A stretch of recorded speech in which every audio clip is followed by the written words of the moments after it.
I will always emphasize being a master or even average at many trades rather than specializing in a single one. I will always emphasize working hard at your goals, doing all you can, doing your very best with the resources available to you in every scenario that you find yourself.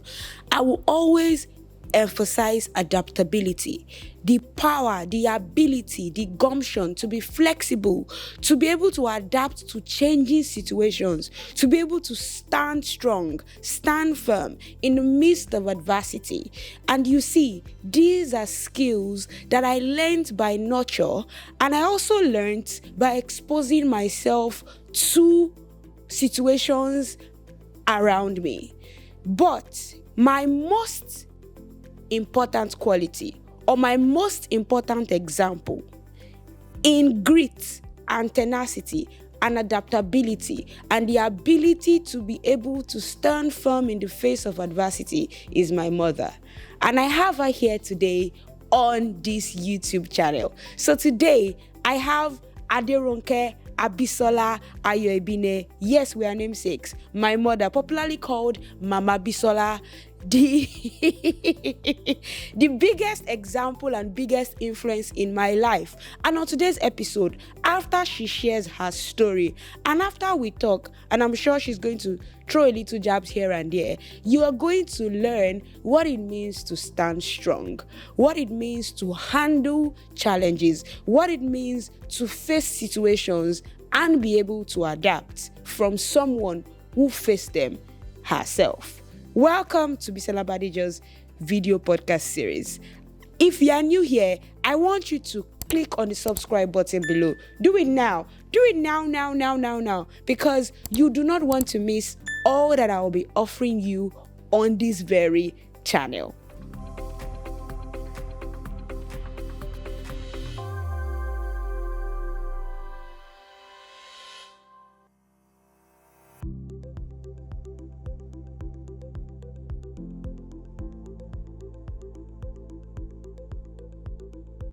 So, meet my mom, Mama Bisola.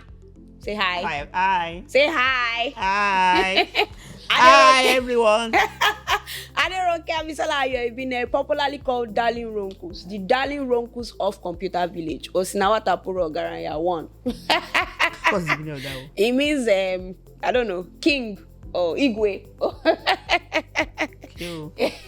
Another ad-lib for you. Yes, I've added a name to your Yalaje Computer Village. Chief Mobile Communications. Okay. Everything added. Everything added. So this is Mama Bisola, my example in everything. And today, I have a lot to share with you from her personal life story, from other advice that she will be giving on how you can handle staying power. And I believe that if you hear everything that she has gone through and what she has done to get herself to where she is today, you'll be able to pick lessons that will also help your life. So, Mommy, let's get right to it. Are you ready to talk? Yeah, yes, you are ready, right? Yes. So, can we meet you, Mommy? My name is Aderonke Abisola Ayoebine. I'm 60 years old. As in, just look at her 60 years. She will compete, not if we're wearing the same clothes. She does not want to, Okay.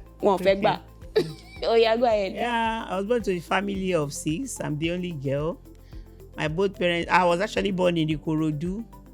My both parents were teachers, though they are late now. But we moved to Ikeja when I was 3 years old in 1966. So I've been living in Ikeja since 1966. Now, Obafemi Awolowo away, but then Isheri Road. So I grew up in Ikeja. My primary school was in Ikeja. I went to a public primary school. Look, there it was Ikeja Local Government Authority Primary School. Just the school behind Viney. Abishovani Memorial in GRA Ikeja. I don't know what it's called now. That's why I went. So I went to a public primary school. After that, I went to a secondary school, Abusod Mara Academy, Ijebugbo. I'm from Ijebugbo. So I went back home for my secondary school. And then, that secondary school, one of the best in the Western region then. Yeah. So I went to a very good school. My daddy was able to spend on. All of us went to boarding school in my house. All of us. Mayflower, Molusi, Ijebu Grammar School. So most of us, well, even my junior brother went to Federal Government College in Ilorin. So we all went to boarding school. And so I believe in boarding school then. Not now. And that's why all my children too went to boarding school. Boarding schools, okay, then. So after that, because I was brought up by teachers, I actually wanted to be a teacher. Because I believed, apart from being a teacher, maybe nurse then when we are growing up, most of the profession a woman will want to decide that you are a teacher or a nurse. But my mommy says when you are a teacher, you have time for your children, for your family. So I wanted to be a teacher. So immediately after my secondary school, I went to a teachers training college. Asarudin Teacher Training College, precisely. It was in Dota. I think it has been closed down now. It's not a secondary school. I spent 1 year because I have a school start already. So after the 1 year training, then it's not now that you after your degree you'll be looking for a job. The jobs they are waiting for us. It was compulsory. We have to serve Ogun State because the school was in Ogun State for 1 year. So they'll make it convenient for you. You'll be transferred or posted to your hometown. So I was actually posted to Ijebu. So I taught in Beje High School, Ijebu, between 1980-81. But you were a Lagos girl. Why did they post you to Ijebu? Because I'm from Ijebu, so you have to be posted to your hometown because the school was in Ogun State. Okay. So I was posted to Ijebu. So actually I lived with my grandma then. I was in Ijebu for a year. I taught in a secondary school. I was teaching maths and integrated science. Then they just established some secondary. I think it was Ogun State policy now. They just established a lot of secondary school. Then I was posted to one of them and I taught maths and integrated science. But because I'm ambitious, I still want to go back to school. I left and I've always been a Lagos girl. My daddy was actually attached to Ogun State. He wanted me to go to Ogun State College of Education. I said, no, I'm coming back to Lagos. So I came to Lagos State College of Education, Ijaniki, now it's Adeniro Ogusoya College of Education. So for my NCE.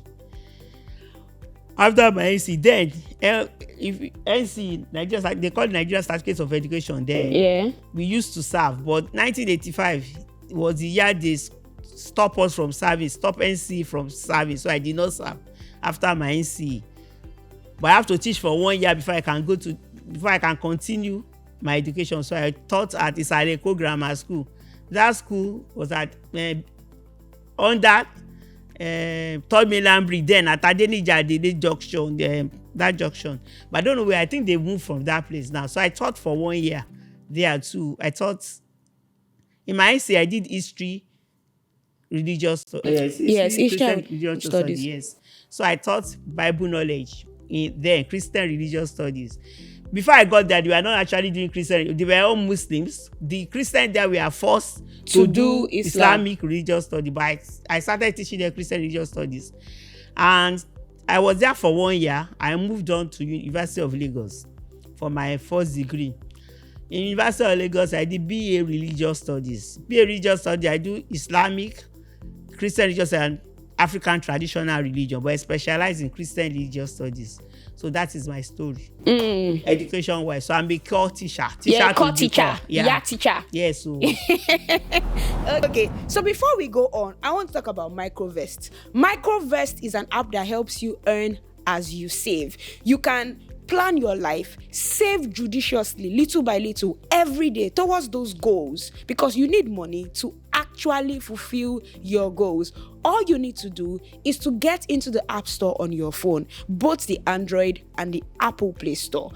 Download the Microvest app and create a MyLock account with the referral code IYALOJA, IYALOJA. Create a MyLock account and you stand the chance to win 10,000 naira. Yes, 10,000 naira. So download the Microvest app today. Okay, so what will you say your hobbies are? My hobbies, I like reading, dancing. I like dancing. So will you dance for us today? No, we didn't come here to dance. Okay. And my dance is not for free. They are not going to pay me. So sure, we should take video from your 60th birthday dancing and show them how you can dance. They will still pay you. It's not free. No problem. See me dancing, but you can't. We can, Abi? Yes. We'll pay. Okay, no problem. So what will you say is the hardest thing you ever had to face in your life? That was in 1995 when I lost my husband. So how old were you then? I was 32 years old. So that's how old I am. I'm 32 years old now. Really? Yeah, okay. As well. I'm So 32 years old now. Go ahead. I was 32 years old then, and And unfortunately, an incident happened April 10 precisely. I lost my husband. and then how many children did you have then? I had two, and I was pregnant with my last born. And then how long had you been married for? I think 5 years, about 9 months. But I got married July 1989, and I lost my husband April 10, 1995. Okay. So why was it hard? What were you doing at the time you lost your husband? What was I doing when I lost my husband? Actually, I had a shop already. I had a business. I had Dali Ronku's phone. Dali Ronku's fashions. Fashions. Dali Ronku's fashions. And you asked me, why did I get to that level? It was my husband. My life, I wanted to be a teacher. After my first degree, I want to do masters and do my PhD and become a lecturer. When I got married, I see where I get it from. No, I want to do PhD. when I got married, but the unfortunate what happened was that because of the process of my education after grade 2, I didn't see before my first degree. Actually, I was ready to get married. My husband was actually waiting. I would have got married in 88, but my daddy said no, you have to finish your first degree. So why did he say that? Because he does not want me to. He said the certificate must be in his name. Yes, because you want to pay your school fees. Yes, he doesn't want my husband to pay part of the school fees, so that I won't be doing shakara that I send your daughter to school. You know, you're a boomer now. So I have to wait. But because we are in a hurry, I'm supposed to get married a week after my final exams. But unfortunately, there was a strike. And we're out at home. Invitation were out already. But my daddy has no choice. I have to get married. So I got married and I have to go back to school to finish my first degree. So I finished in December 1989.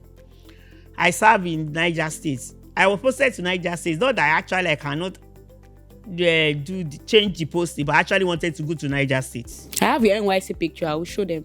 I wanted to go to Niger State. So I told my husband that I want to go. That should be to serve somewhere else. Let me go outside Lagos. So I went to Niger State for my orientation program. Then Niger State and Kwara State that matched together. So I went to Yipata camp. I think it's in Kwara State. So I did my orientation and come back to Lagos. We were living at Ilasa Maja then. So I was posted to Igbo Community Secondary School then. So I served in the Igbo Community in 1990-91. I'm married. I was married then. So I was teaching. So what brought about? But all my life, my husband wanted me to be a businessman. But what actually wanted me to be a businesswoman. But I did not even budge. But what actually happened? I think I took in 1990 when I was serving. And took in means got pregnant. I got pregnant. Yes. Okay, because Gen Z might not know what took in means. I got pregnant, and my principal was just giving me answer because I was teaching English and I think Bible knowledge, Christian religious studies. Because it was my first pregnancy, it was tough. I won't go to school regularly. So I thought the principal thought I was just being lazy. So was giving me as my husband just came to school one day that, what's that rubbish? How much are you paying her? That you are giving her wahala like this. I see no NYSC. That they should not disturb the wife again, though, that this is my first pregnancy and she doesn't want me to lose it. So from there, now told me, after the pregnancy, now told me, is this teaching job you want to go and do? How much will they pay you? And that they will just be giving you wahala, so that I'm not going to teach. I must do business. Before I know it, I has registered the company, Dali Ronku's Fashion. And I will come to how I get to fashion. Because what happened, when I was in Unilag, I have a tailor that used to sew for me.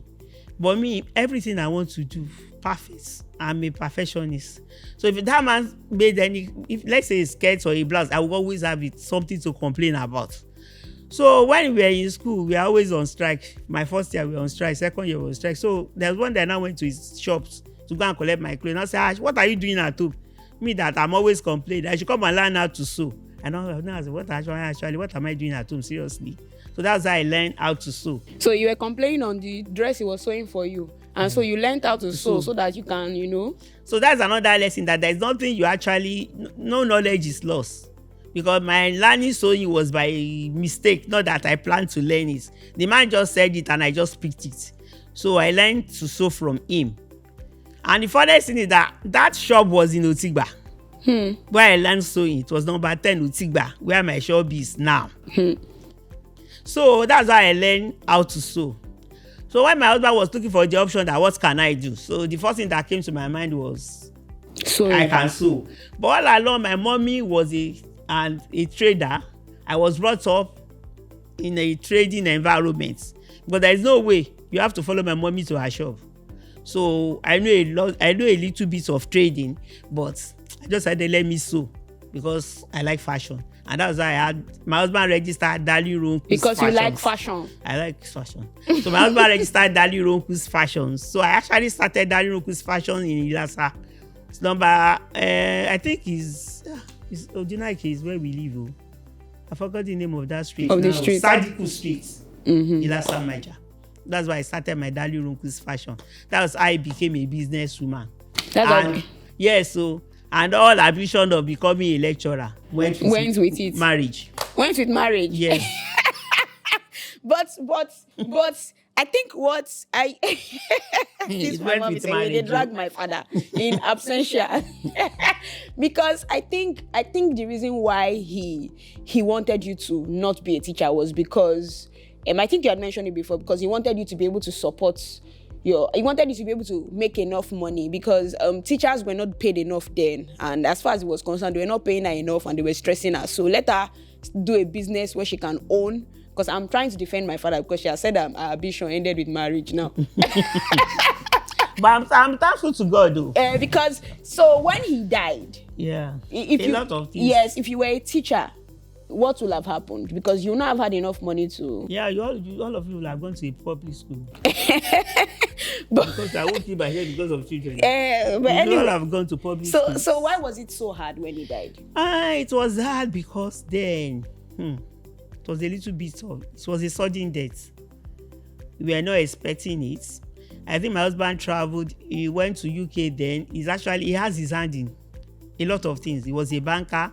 Then he has a finance house. He has a farm in his village. So actually he has, and most of the things he does, he named it after his children. So there's this thing he did, a farm in his village, Mupelola's Food. It was named after my second born. So he took the gari, all these food items, took it to UK to sell. But I think he dropped it with my cousin and came back. And he was killed 2 weeks after. So all the funds we have went with that project. So when he died, there was nothing. And I'm from Ijebu. My husband is from Bukiskupa. Ondo State. Yeah, different traditions. A lot of things came up, family issues, the burial, there were a lot of issues. I have to go back to my parents' house. So it was tough, and I have 3 children with me. So it was really tough. So I have to move back to Ikeja with my children. We stayed in one room, my 3 children, for 10 years. I used to tell people. And that is up to today. Myself and my children, we are very close. Because we slept on the same bed. We slept on the same bed. 4.5 by 6 bed, not 6 by 6 bed.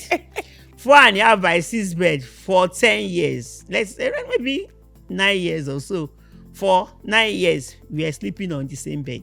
Yeah, it's about instead of us to sleep horizontally. Which one is horizontally now?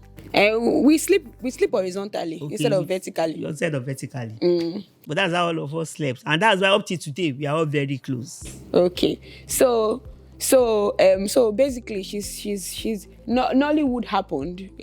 She didn't have anything, maybe apart from the house. Yeah, the house. The house. Yes. So everything that my father had went with, you get, Nigeria tradition. Yeah. And she was left on her own to raise 3 children with a tailoring house. So you had to change our schools. Yeah, because then we were living, you were going to, thank God that, because your daddy actually wanted to put you in Avesina then. And I said no, because I don't want a school, as if I knew he's going to die. What I just told him is that I don't want a school that I won't be able to pay if you don't have work, if you don't have a job. I want a school I will be able to afford. If he loses his job. Yes. So I said, no, I don't know anything about Avesina. Then another thing is that telecommunication was not all over then. It's only this 0 not 0 that we are more, and I don't even, it's only your daddy that asked. He now said the driver will be taking you to Avesina. There was the day I asked and say, if they took my child, where will I know? So I said I want a school that is close to the house. So then Abiola International School was in Isolo. So you started with Abiola International School. And you have to, another thing is that Bisola started school. Actually, you didn't start from Abiola International School. You went, I forgot the first school you went to, but you have to go to school because you had a baby, you have a junior one unexpected, unplanned. So you have to go to school. I was born June 1991. My younger sister was born August 1992. Yeah. Just imagine this thing. They not allow me enjoy my babyhood. But your mouth is still very sharp. Anyway, so I started school actually at the age of 1. So I forgot the first school you went to, but that was not then. I think that your first school was you actually you go by school bus then, because I remember when you entered the school bus, because I don't actually all of my children did not use feeding bottle. They won't grow up to see feeding bottle, so they don't know. So when Bisola was going to school, you entered the school bus. I was saying, see mommy, see baby. Anybody you see feeding bottle in his hand, even if they are older than you, Bisola say, mommy, see baby, mommy, see baby, mommy, see baby. Bisola talks as if she's 2 years old. And she was just 1. So really? She has this mouth from when she was a baby. Let me show you. See my baby. Mama. She said my mouth is too sharp. See my baby picture. This is Bisola, and very fine girl. Am I not a fine girl? Yeah. I think this was 3 months. 3 months, Abi. So pretty. Okay, so when we moved to Ikeja, you changed our school to St. Leo. Yes, I have to change your school to St. Leo's because I have to. My shop was still at Ilasa, and I was living at Ikeja. Before I even get to, I have a baby. My boy has come there, Ayoluwa. Before I even get to Ilasa, maybe half of the gate is gone. So my dad just says, "Is it not better for me to move my shop to Ikeja?" So I have to move my shop to Ikeja, Utigba Street. Then what happened was that my 2 parents have building in that Utigba Street. So it was actually my mommy that said that the tenant should move out. And it took somebody, the tenant did not. So my dad now said his own tenant should move out too. So my dad's tenant moved out before my mommy's tenant. So I have to have I moved the Daddy Ronku's fashion to Utigba Street. So maybe 2 months after, my mommy's tenants moved out too. And my mommy said that I can take the shop too. So, and I said, what should I do? And I said, okay, let me have a barbing salon because the responsibility was a lot. Yeah, so I opened a barbing and hairdressing salon plus my fashion house. So I have Darling Ronku's fashion and hairdressing salon at Otigba. I have to change the special because Abiola was expensive and I cannot afford it then. So there is a school in Ikeja then, St. Leo's is a Catholic school, and fortunately for me, they take only Catholic. Their father was a Catholic, and they all have baptism, Catholic baptismal certificates. So I went with their baptismal certificates. So I took them to St. Leo's. They were in St. Leo's. And then Bisola now Jabo. Yes, she said, "Mommy, because that my dad is not alive that we are going to St. Leo's." How old was I? I think we are about 5, but you talk. As in, I was just a terrible person. So you talk. So I would just keep on praying that once I'm financially stable, I will take them. Unfortunately for me, they now move Abiola International School to Okwebi. So they just spent 2 years in St. Leo's. I now moved them to Abiola, and they did not miss any year. Yeah, they did not miss any year. So the truth is, she's the Abiola was actually expensive then, because I remember my school fees was about 35,000 naira. Just school fees alone. Yeah. There were other extracurricular activities, and I didn't know that then. I was just a 5-year-old with sharp mouth, and I told her that, is it because my daddy died that she took us to St. Leo's?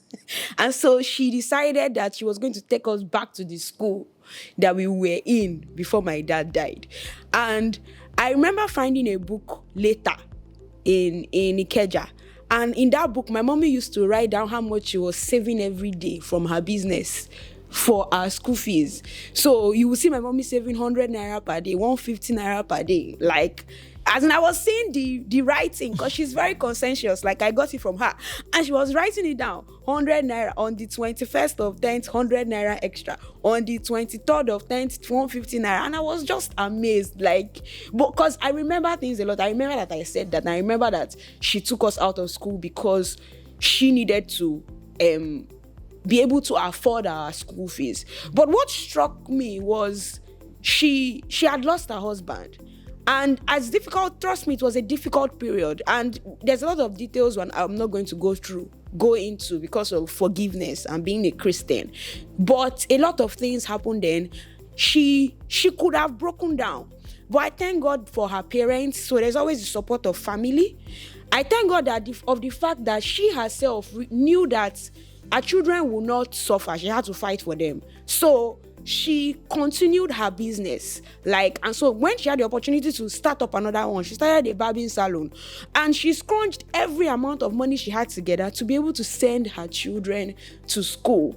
And I know that there are a lot of women out there today that are doing the same thing, that did the same thing, and it's kind of a devastating blow to lose your husband at age 32. And when you guys are just married for just 6 years with 2 young children, one age 4, one age 3, and one in the belly.